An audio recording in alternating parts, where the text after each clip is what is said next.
Shalom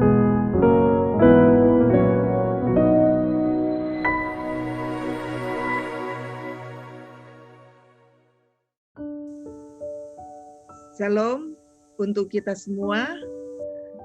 Pada kesempatan saat ini saya ingin membagikan bagaimana pengalaman sebagai evangelis literatur, experience God miracle in life, for with God nothing is impossible. Sebelum kita mulai, baiklah kita tunduk kepala dan kita berdoa. Tuhan, Bapa di dalam surga, hadirlah bersama-sama kami pada kesempatan ini. Kami ingin mendengarkan bagaimana kasih Tuhan di dalam pelayanan kehidupan kami. Terima kasih Tuhan, kami berdoa di dalam nama Yesus. Amin.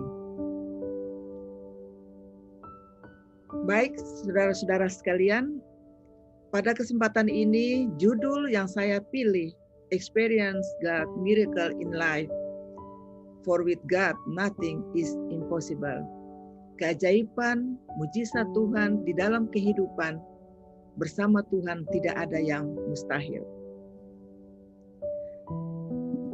Pada tahun 1976, setahun setelah saya menikah dengan Pak Hajo, saya diterima bekerja sebagai PNS di kantor Inspektorat Pajak Jayapura.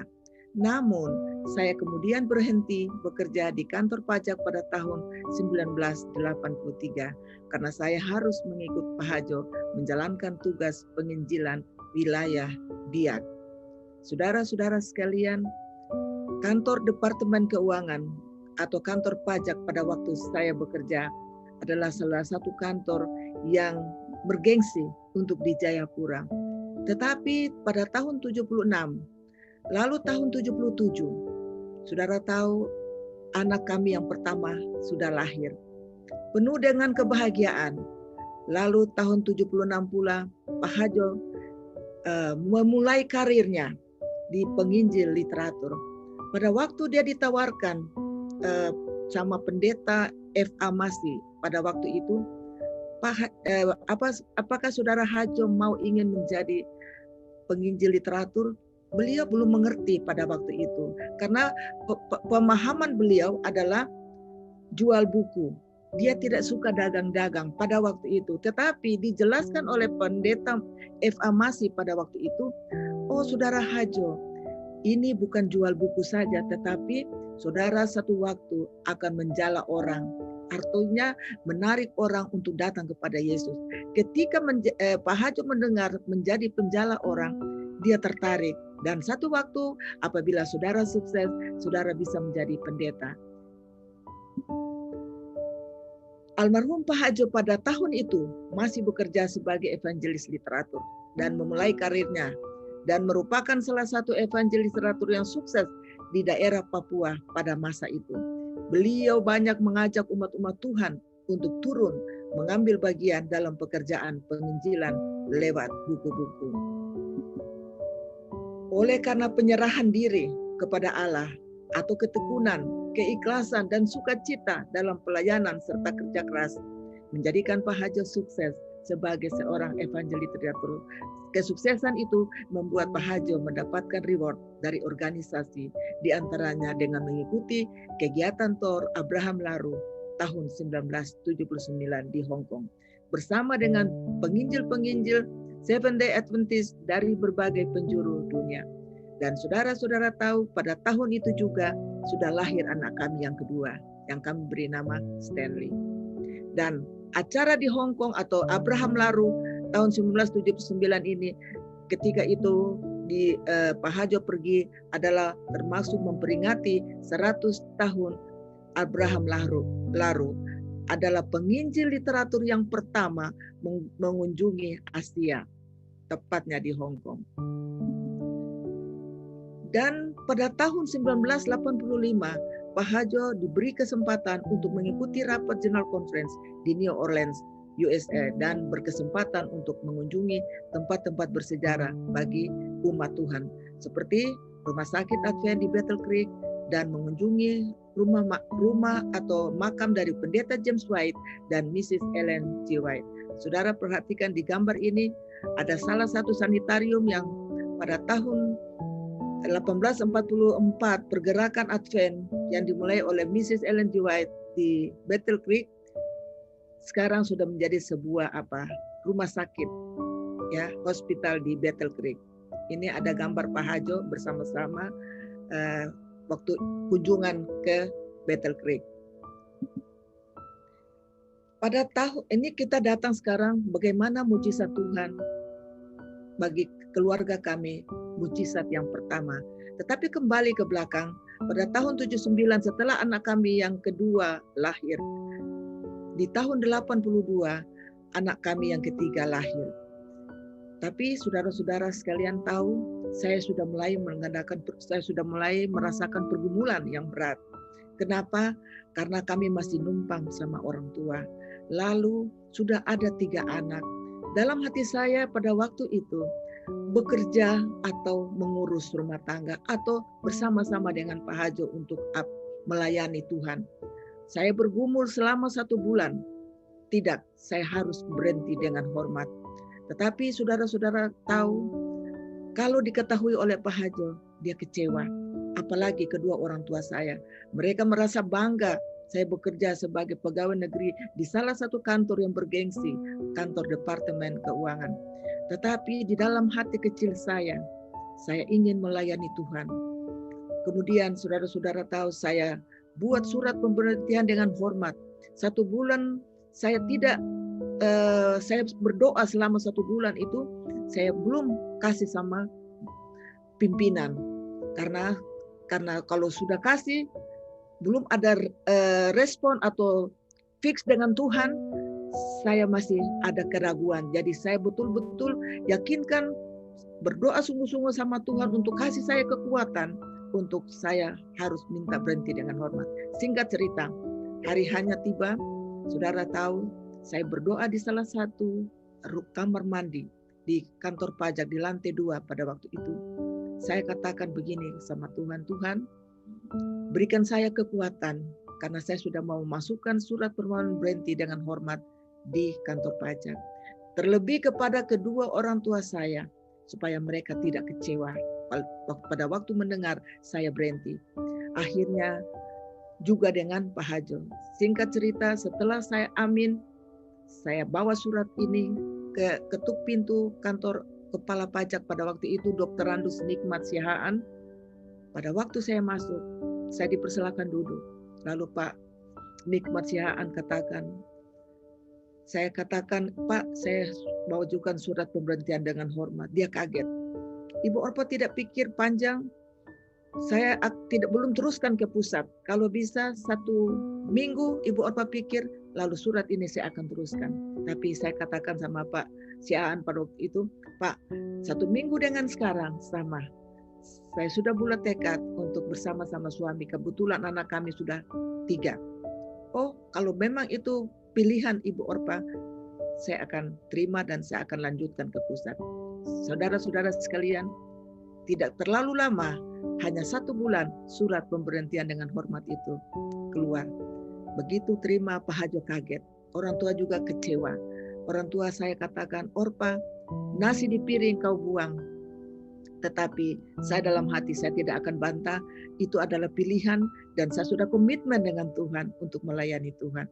Jadi saya diam saja dan orang tua saya juga tidak bisa memaksa saya karena saya juga sudah niat untuk bersama dengan suami. Dan pada tahun 1983 kami sudah ditunjuk, ketika itu anak kami yang ketiga ini, Pendeta James yang sekarang pendeta baru berumur 1 tahun. Pak Hajo dipindahkan ke Biak Numfor untuk melayani penginjilan lewat buku-buku di sana.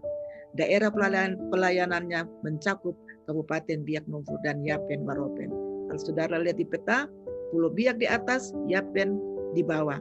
Itulah Biak dan Yapen Waropen. Beliau dipersiapkan untuk berangkat pada tahun 85 ke Amerika. Jadi beliau dipersiapkan untuk merekrut beberapa penginjil literatur yang ada di Biak dan Serui. Sejak saat itu saya sudah berhenti bekerja sebagai PNS di kantor pajak dan mulai mengikuti Pak Hajo melayani lewat penginjilan literatur. Apakah perjalanan kami ke Biak berjalan mulus? Saudara-saudara sekalian, siang itu pulang dari kantor daerah, Pak Hajo bilang sama saya, "Mak, besok kita sudah harus berangkat karena ada kapal KM Dharma Nusantara atau kapal perintis yang berangkat besok." Saya ingat hari itu hari Rabu dan besoknya adalah hari Kamis. Namun kami berangkat ke Biak harus memakai uang kami terlebih dahulu. Lalu nanti baru masukkan kwitansi ke daerah agar dapat pengembaliannya. Saudara-saudara sekalian, buku-buku sudah dikembalikan. Jadi kami berharap kami dapat uang dari bendahara, ternyata tidak. Dari bendahara katakan kami harus punya uang sendiri, lalu dikembalikan di bendahara. Saat itu kami tidak punya uang sama sekali, karena saya salah satu sudah berhenti ya, tidak ada uang lagi kami. Bahkan untuk beli susu buat anak kami yang ketiga, Ama saat itu, di mana harga susu tidak sampai Rp1.000 saja kami tidak punya. Saat itu buku-buku sudah dikembalikan ke daerah karena kami harus berangkat. Saya pesan sama mama saya untuk kasih minum air putih saja sama Ama karena saya sama Pak Hajo harus keluar sore itu. Saudara-saudara sekalian, sore itu ketika kami hendak keluar karena hari Rabu, malam Rabu pada waktu itu, Pak Hajo tanya sama saya, "Mak, masih ada buku apa yang tersisa di tangan kita?" Puji Tuhan saat itu ada 2 buku, yaitu buku hidup yang terbaik dan memesrakan hubungan suami istri. Total harga kedua buku ini adalah 11.000. Jadi masing-masing buku itu 5.500. Saat itu saudara-saudara, ongkos kapal yang kami butuh adalah 75.000. Pak Hajo bilang sama saya, "Nanti habis ibadah Rabu malam, kita cancel. Siapa tahu masih ada rumah yang terbuka untuk kita kunjungi." Saudara-saudara sekalian, pada hari Rabu masih sore, belum ada orang. Kami sudah ke gereja lebih dulu, masih fruk. Sudah ke gereja, kami di bilik bersakat, kami berdoa. Tuhan, sebentar pulang gereja, kami mau canvas, tapi kami tidak tahu, ini sudah malam hari. Tapi kami percaya Tuhan akan sediakan. Benar, saudara-saudara, setelah selesai ibadah Rabu malam, kami berjalan. Saudara-saudara yang tahu Jayapura, situasi pada waktu itu di Argapura, gereja kami di Argapura, melewati halte bus, kemudian dari halte bus kita akan melewati SD Advent Argapura. Pada waktu kami mau menurun, kami sangat kaget, karena malam itu, rumah itu terlihat sangat terang. Kami berhenti di depan rumah tersebut, dan Pak Hajo mengatakan kepada saya, "Rumah ini Tuhan sudah sediakan untuk kita berangkat besok." Pada waktu itu saya terkejut. Kenapa? Karena buku yang kami bawa cuma 2 buku kecil yang harganya 11.000. Sedangkan biaya perjalanan kami itu 75.000. Mana mungkin? Pak Hajo kemudian menguatkan saya dengan satu ayat dalam Filipi 4 ayat 19. "Allahku akan memenuhi segala keperluan."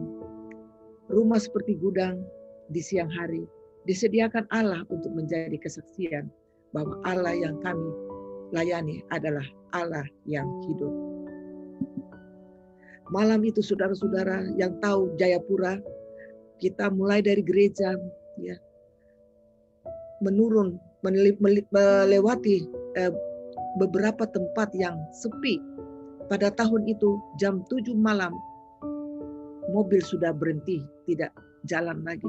Kami perhatikan setiap rumah, hanya lampu samar-samar, tidak ada lampu yang terang. Tapi malam itu dengan pengharapan dan iman yang kuat dari Pak Hajo, ketika menghampiri rumah yang tadi yang Tuhan sudah sediakan itu, puji Tuhan, kami tidak perlu ketuk pintu karena pintu sementara terbuka malam hari itu. Dengan lampu yang cukup terang, kemudian tuan rumah mempersilakan kami masuk. Kami menyampaikan maksud kedatangan kami dan tuan rumah mengambil kedua buku kecil kami.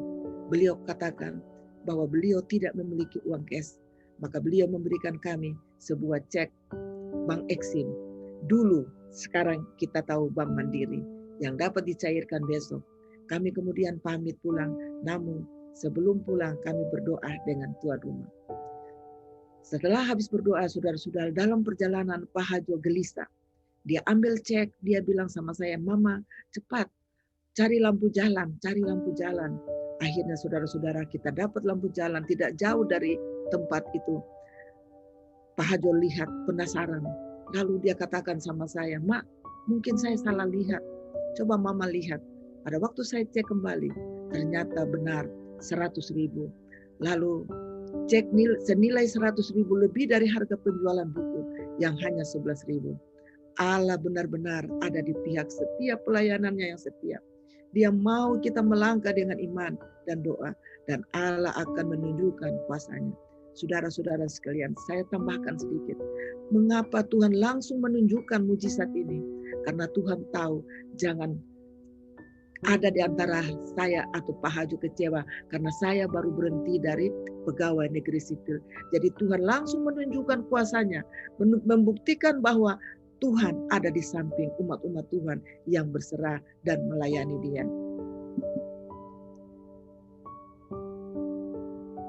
When God step in, miracle happen. Jika kita berjalan bersama Allah, maka mujizat-mujizat terjadi di dalam kehidupan kita. Saudara-saudara, malam hari itu, ketika kami pulang sampai di rumah, saya tanya mama saya, "Mak, bagaimana Ama?" Mama saya katakan, "Kasihan, dia minum air putih tapi sudah menangis sampai tertidur." Dalam hati saya, "Sabar nak, besok pagi kami sudah ada uang." Tapi kami belum senang, walaupun dapat 100.000 cek, kami belum senang. Karena kami masih penasaran, buku itu harga 11.000. Tapi Bapak ini tulis 100.000. Jadi kami bilang besok pagi 11.000 kami sudah ada. Kami sudah tidak pikir kalau memang tidak jadi ini 100.000, kami sudah tidak pikir untuk mau berangkat. Karena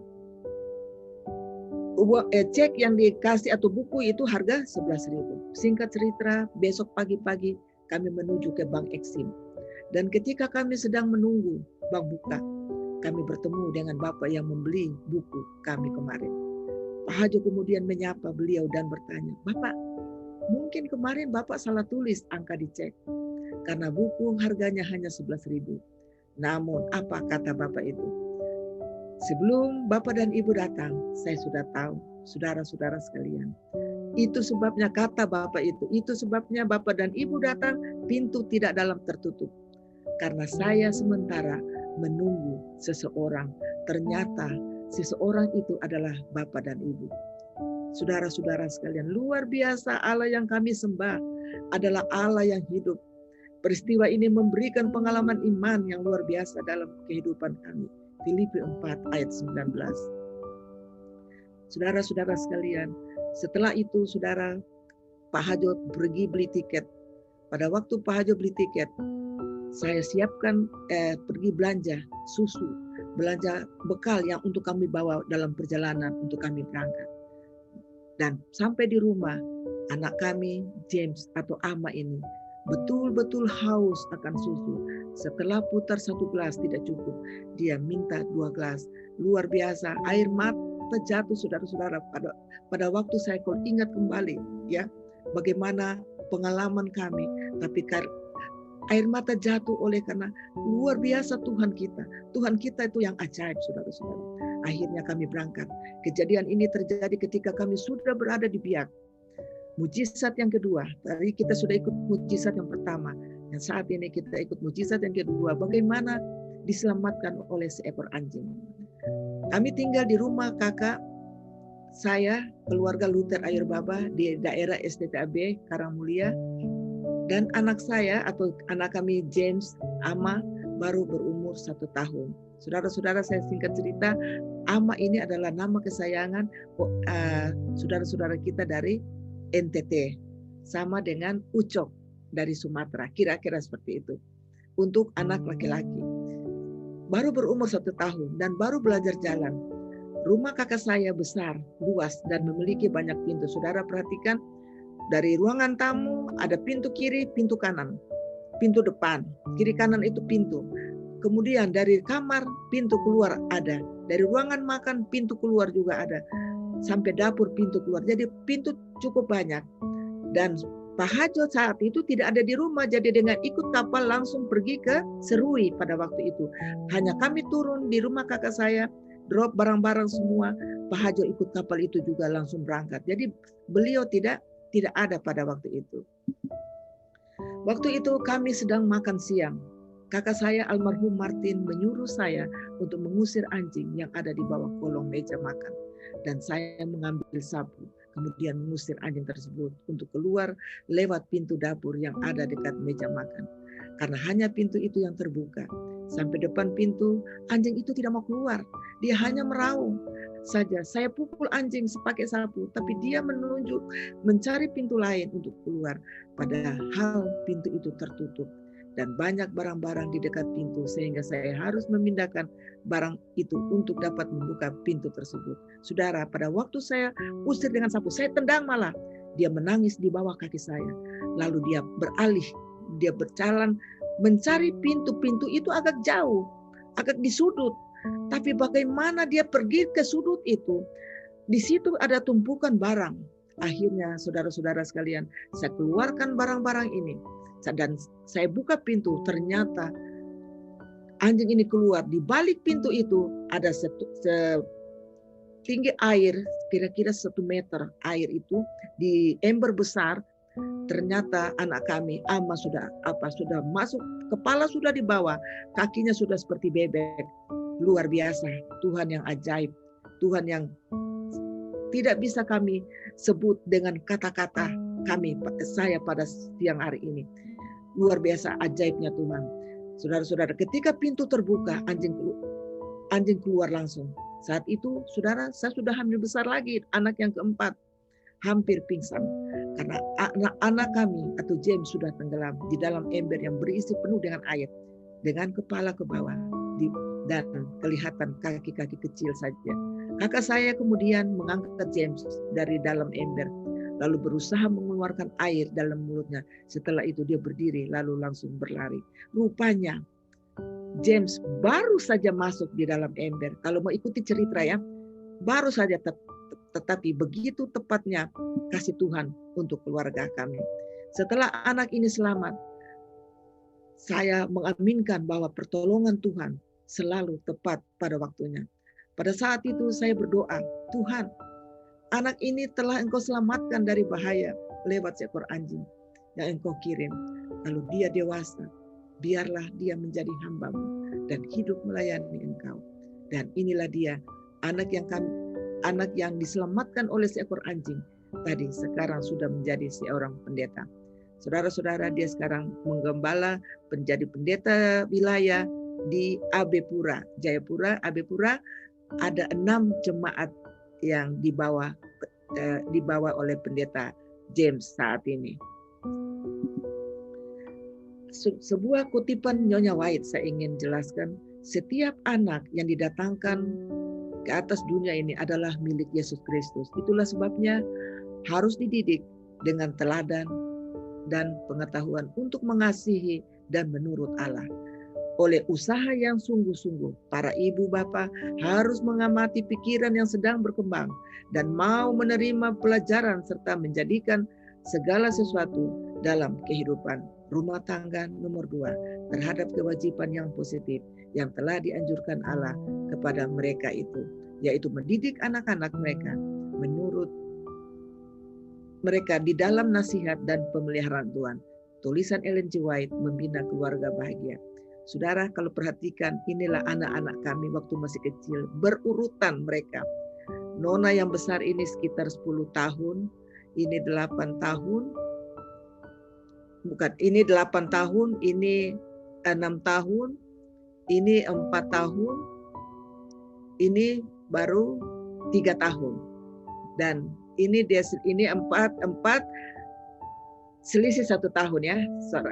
Sunny, Stanley, James, Soraya lahir di Biak, yang keempat lahir di Biak, dan Ellen setelah almarhum pulang dari Amerika tahun 85. Di tahun 86 Tuhan masih kasih kami berkat lagi, lahir anak kami yang kecil, yang bungsu, kami beri nama Ellen. Saudara-saudara sekalian, Ketika kita melihat tulisan ini, maukah saudara dan saya memiliki keluarga yang bahagia? Bagaimana caranya untuk kita bahagia? Milikilah Yesus yang pertama, Jesus first. Ketika kita taruh Yesus yang pertama, maka adalah others second. Ini saya masukkan di sini anak-anak yang Tuhan percayakan kepada saudara dan saya. Kemudian Y adalah kita sendiri. Jangan kita balik terakhir, tetapi usahakan saudara-saudara, anak-anak, setelah anak-anak, saudara-saudara kita, orang tua kita boleh masukkan di ini, atau sahabat-sahabat kita.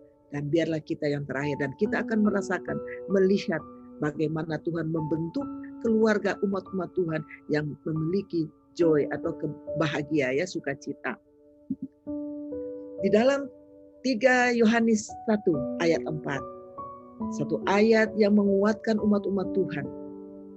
Bagaimana bagiku tidak ada sukacita yang lebih besar daripada mendengar bahwa anak-anakku hidup dalam kebenaran.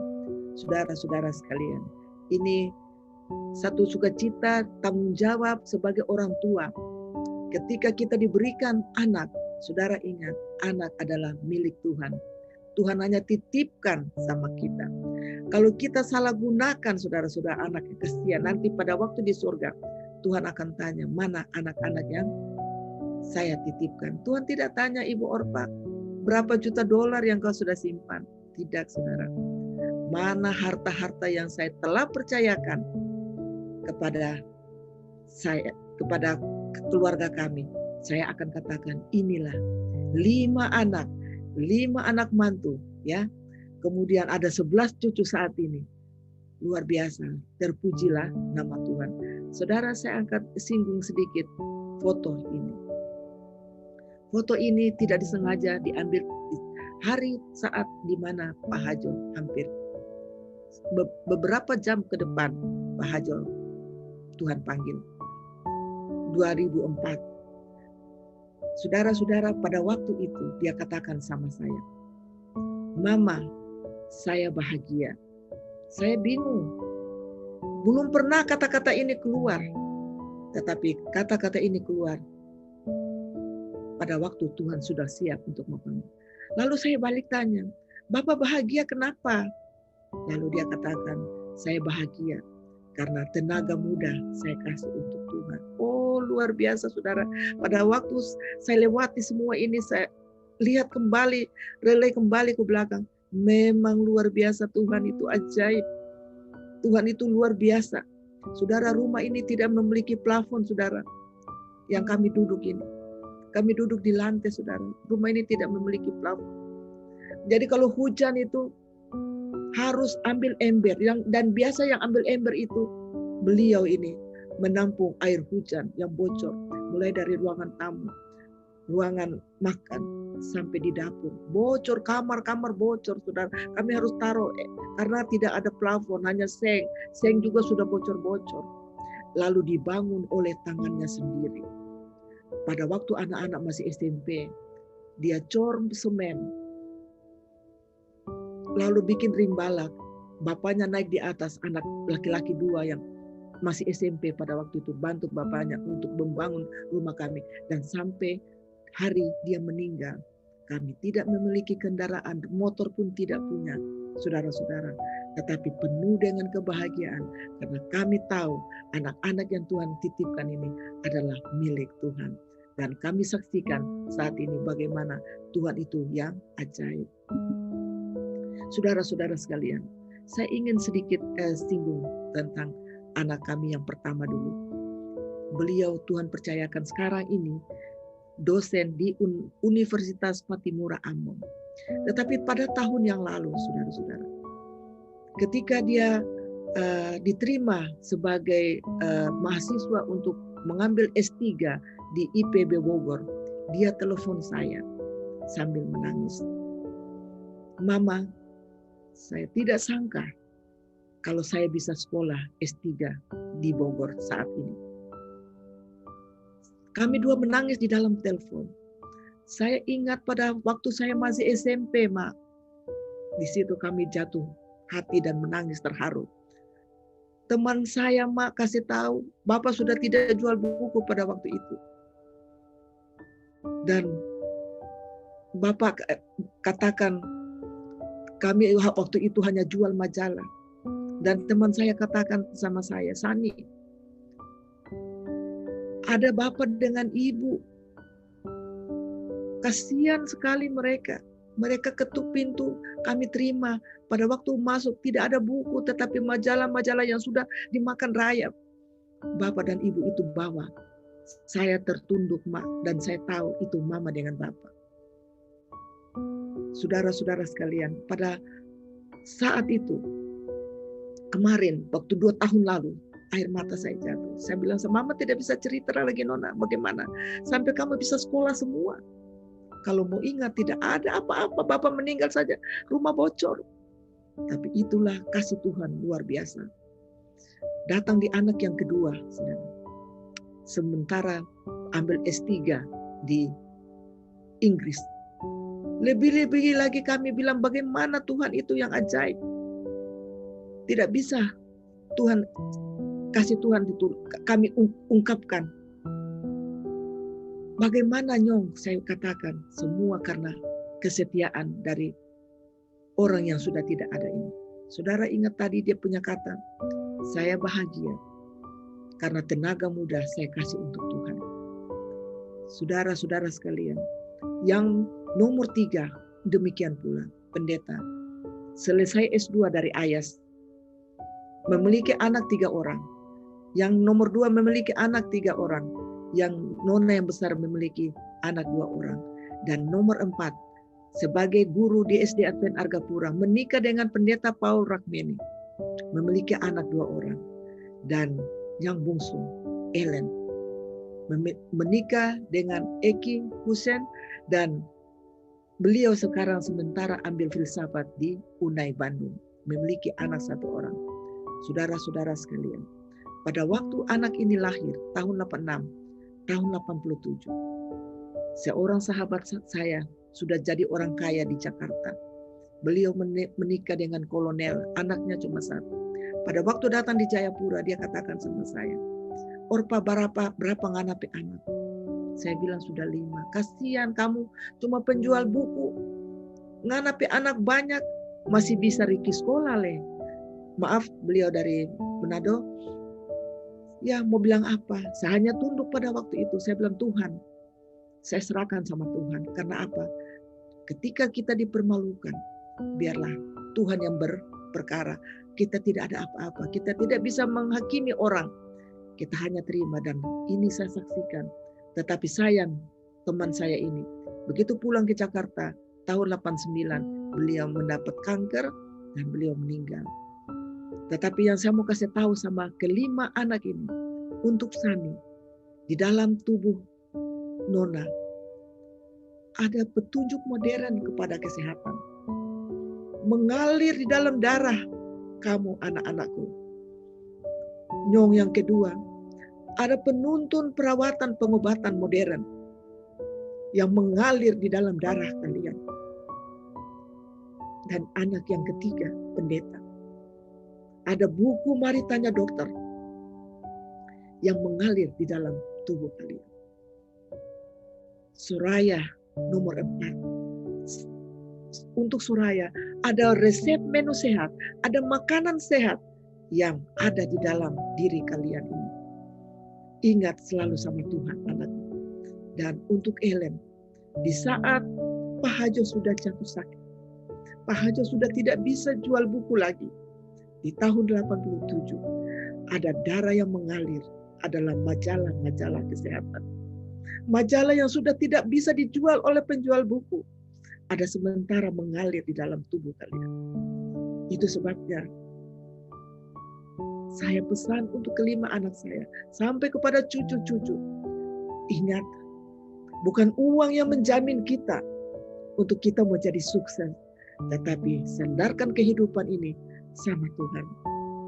Lihat latar belakang kami tidak memiliki apa-apa, tetapi kalau Tuhan yang menuntun kalian punya langkah, para penginjil literatur yang kekasih. Setiap saudara-saudara melangkah, ketika saudara rasa letih, rasa capek, ingat bahwa ada malaikat Tuhan sementara memegang tangan saudara. Ketika saudara mengetuk pintu dari rumah ke rumah, saudara masuk dan saudara ditolak, tidak ada buku satupun yang keluar. Ingat bahwa malaikat Tuhan sementara bersama-sama dengan saudara, menghibur saudara. Tidak pernah seorang penginjil literatur yang berserah akan undur dari pengalaman imannya. Kiranya Tuhan akan memberkati saudara-saudara sekalian. Saya bawa ini di dalam nama Yesus. Dan untuk itu, baik kita tunduk kepala dan kita berdoa. Tuhan, Bapa di dalam surga, terpujilah nama-Mu ya Tuhan. Kiranya pengalaman iman berjalan dengan Tuhan akan menguatkan kami semua. Saudara-saudara yang mendengar pengalaman ini, hanya nama Tuhan saja yang dipuji Tuhan. Terima kasih Tuhan. Kami berdoa di dalam nama Yesus. Amin.